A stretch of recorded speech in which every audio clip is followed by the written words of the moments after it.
कमना ब्लॉक रे जिला स्तरीय जुग्म अभियोग शुणाणी शिविर अनुष्ठित नुआपड़ा कमना ब्लॉक सभागृहठारे नुआपड़ा जिलापाल मधुसूदन दास अध्यक्षतार जिला स्तरीय जुग्म अभियोग शुणाणी शिविर अनुष्ठित हो जाइछि। आज शिविर में मोट 88टी अभियोगर शुणाणी प्रशासन करिसेंती। एथिरु 68टी व्यक्तिगत 20टी गोष्ठीगत अभियोग संबंधी थिला। एही सबु समस्यार अतिशीघ्र समाधान करने को विभागीय अधिकारी माननकु जिलापाल निर्देश दैछंती।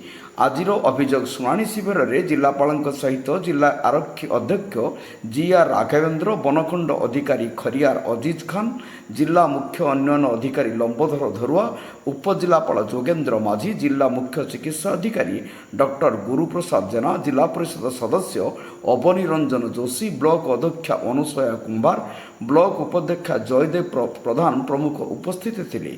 कमना विडीओ विनय भई, तहसिलदार प्रयासी प्रधान, डेपुटी कलेक्टर शेख नसीम, एबीडीओ भक्तबंधु बुडेक शिविर परिचालन सहयोग करथिले। एठारे समस्त जिला स्तरीय अधिकारी, जंत्री, लाइन विभाग अधिकारी, ब्लॉक स्तरीय अधिकारी, कर्मचारी एवं विभिन्न गणमाध्यम प्रतिनिधि उपस्थित थिले।